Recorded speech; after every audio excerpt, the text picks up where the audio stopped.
Good afternoon and welcome to episode 55 of Red True Diaries.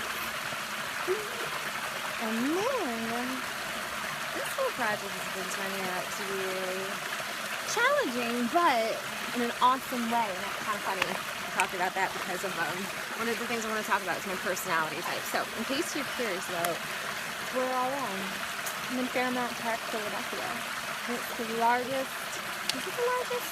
Yeah, it's the largest park within city limits and anywhere in the United States. So, I've been to this area before, but honestly, this particular section has changed a bit over the past couple years, and it's been a minute. So, hold on, I'm going to give a sneak peek as to the rest of where I am. It's just so gorgeous. Hold on, I think you can see it better this way. Goes all the way down there, and I chose this spot because it's secluded from the main path, as well as having this awesome waterfall. See, I even have my feet in the water. You can even go all the way down. I got over the initial shock of it being cold.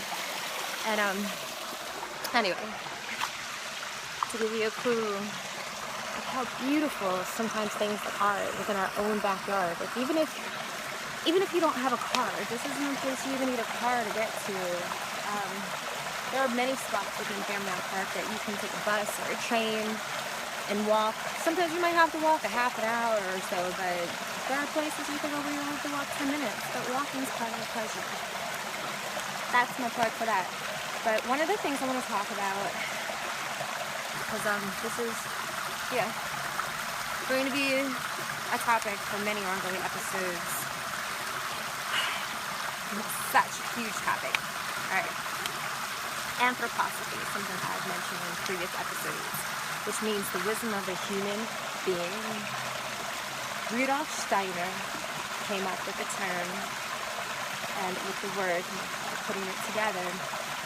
And I highly recommend looking into his work.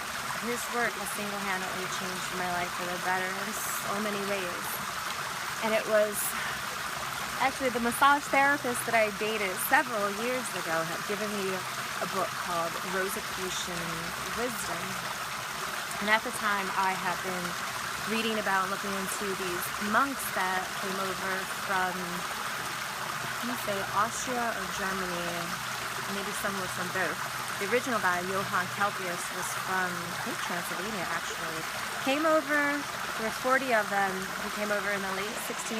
At some point I'm going to shoot by the cave. And settled in the Germantown section of Philadelphia.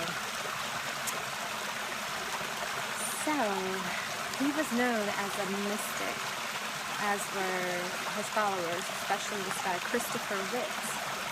And I've just been intrigued ever since I found out about them. There was this cave known as the Cave of Kelpius. And when I went to find the cave, it has a marker by the Rosicrucian Order, AMORC, A-M-O-R-C, based in California, that they're known worldwide. So when this guy gave me this book, Rosicrucian Wisdom by Steiner, and it went into the history of the universe and the earth itself and its recreation, and I was just blown away. And it was so well written and thought out. I had no idea how deep this rabbit hole goes. And one of the reasons it affects me on such a deep level is because of the magnitude of it, like what this means and the perspective shift of it. So, I joined the Anthroposophical Society in 2011, 4 years ago, and I sought out a group of other people who get together to read Rudolf Steiner's work. And one of the key books that we read, and actually I'm just starting to read this, I started reading others first. Like I've probably read, Rosicrucian Wisdom was the first input for me, but then, I don't know, I've read several since then, and they're, especially How to Know Higher Worlds is fantastic. I've read that one say 1.5 times highlighted sections. But this one is also called Intuitive Thinking as a Spiritual Path. But it used to be called A Philosophy of Freedom. And this is actually one of his paintings because he painted, he wrote, he sculpted. He's an amazing sculptor. There are sections, I won't say sections in the book, there are areas that anthroposophy has had an effect on, such as eurythmy, that's movement, medicine, there's anthroposophical medicine, agriculture. There's a place outside of Philadelphia I need to go to called Kimberton that they do what's called biodynamic farming. And from people I know who have actually done it, it does have an incredible effect on your crops. So that's to say the ramifications of this movement and what he has contributed to society are just beyond deep. To say they're deep and profound is a serious understatement. I feel this tightness in my shoulders at times. Just need to reset. So after making a trip to see my friend out in Lancaster, who is a devout anthroposophist and has been a great mentor to me over the years, it just reignited this flame within me. There's nothing like spending time with someone who is really into this. I mean, he's been studying for probably, I think, like over 40 years, 4 decades, and even attended Emerson College, which is an anthroposophical college in England. I mean, amazing. One of the main things I want to discuss today are the temperaments. Because there is a person that I used to consider a mentor, but we clash so much. I mean, we've come together over Rudolf Steiner's writing, but we rarely ever keep in touch for more than a month before we just have a falling out. We're just like, let's just go to our separate corners and, you know, leave each other alone for a while. And it's a coincidence that led me to even meeting him, and he happened to even live in my neighborhood and be teaching in my neighborhood too, which is kind of funny. I met his son on the train, and I was reading Steiner's work, and he told me, well, my dad actually teaches this stuff, and I was, wow, and met him, and anyway, he's a choleric, and I'm a choleric. The temperament, and 4 of them: choleric, phlegmatic, melancholic, and sanguine. Sanguine's the most easygoing, and more of the average person is a sanguine. Cholerics, like me, are very aggressive, very take charge,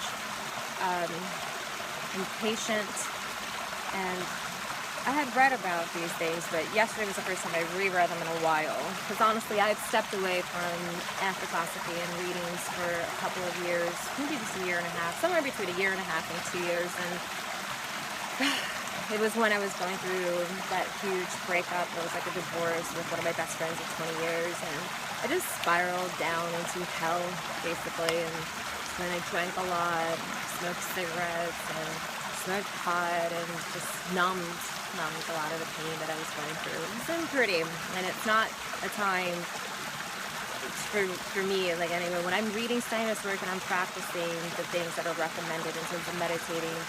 I did still meditate and do some yoga in periods. I wasn't, messed up the entire time, but say those first 3 months and then coming out of it emotionally, I didn't have that commitment inside, that will to follow through on the things that I knew were better for me.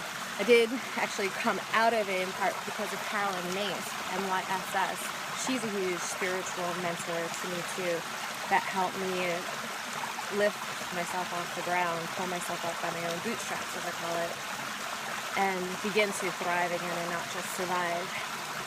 But Steiner's work, man, is just on a whole nother level, and at least as a choleric, and when I fully engage in something, I give 110%.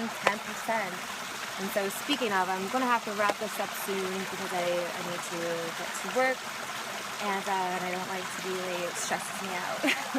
But I had a dream last night, and this morning I slept a long time. It was so good. oh, I feel so well rested, and it's nice not to wake up and go for a cup of coffee. When I have to wake up at 7 in the morning, sometimes after 4 hours of sleep, that's what I do. So, but not today. Today was just fantastic. I got the chance to think of my dreams, and one of the dreams I had before I awoke was I was in a takeout place getting food, and they were messing up different things with my order, and finally the last thing, I forget what it was that they had messed up. Oh, she wanted me to do something that was very unusual, and I was like, listen, I've been patient long enough, and I just went off of her, and there was just this, I won't say it wasn't rage, but there was just anger and an aggression towards her and the whole situation. I was doing my best to control it and not let it take over me, because I do believe it's important to honor your truth and be real with people, but there are ways to go about it that aren't so taxing on yourself and not as brutal on the person you're lashing out at. And I've recognized that, especially since my divorce and that terrible time, I've become a bit worse about tempering this side of myself. And meditation helps immensely, and I'd like to practice that again more so that I can be more even-keeled. And speaking of the temperaments, and I do recommend Googling the 4 temperaments again: choleric, phlegmatic, melancholic, and sanguine, and reading about them. They even have body types, and I fit that body type perfectly.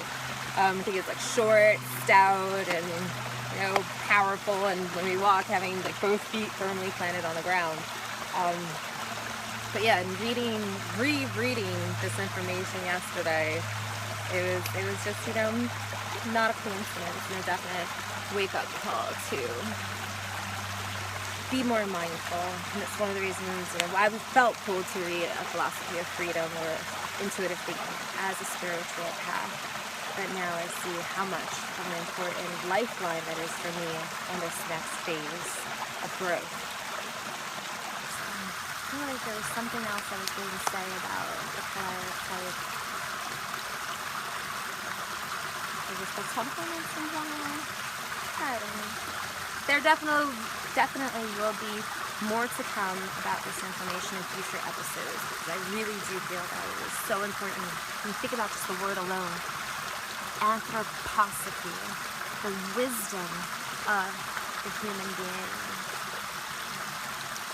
Well, thank you so much for watching and listening. May you have a wonderful time exploring all there is out here and within you for yourself. I love you.